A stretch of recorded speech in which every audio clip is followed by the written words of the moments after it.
Bráno, dnes to bol nervy drásajúci zápas. V podstate od úvodných minút až do samého záveru. Prvú tretinu ste zvládli obaja, aj Žilina, aj vy, bezgólovo. Možno to i trošku vystupňovalo ešte ten tlak, ktorý zrejme skôr bol na vás. Bol to predsa len 6-bodový zápas. Čo ste si hovorili cez prvú prestávku v šatni? Stále sme sa sústredili na to, aby sme dostali gól, lebo myslím si, že to je najpodstatnejšie. Snažili sme sa hrať s nimi hore-dole, viac menej otvorený hokej pre divákov. Bránka nás podržal, dali sme góly pred vynikajúcou kulisou, sme radi. Bereme 3 body. Dnes ste mali obrovské množstvo gólových príležitostí, či v prvej 20-minútovke, aj v tej druhej tretine, ale samozrejme super ich mal rovnako.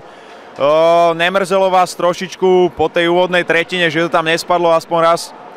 Samozrejme, že mrzelo, s tým sa vlastne trápime celú sezónu, že na góly sa strašne narobíme, aj naša linea má 3-4 gólovky na začiatku.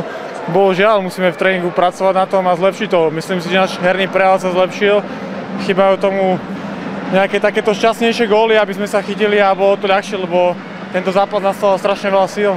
V dnešnom stretnutí ste sa dokázali vyvarovať nejakých zbytočných vylúčení. V podstate do polovice duelu ani Žilina, ani vy ste nemali žiadneho vylúčeného hráča. Tie vylúčenia prišli v priebehu druhej 20-minútovky v samom závere. V podstate ste z nich dokázali vyťažiť 2 rozhodujúce góly v tomto stretnutí. Tréner si tam bral time, čo vám povedal? Vlastne povedal, že sa máme tlačiť do brány, všetko rať jednoducho nádzovať to, spraviť ten tlak a čakať na nejaké odrazené puky, teče, čo aj nakoniec prišlo, za čo sme radi. Ale v dnešnej dobe rozhodujú preslovky vlastne celé zápasy, čiže musíme sa sústrediť na každú jednu preslovku, každý jeden zápas. To je asi najdôležitejšie v dnešnom hokeji.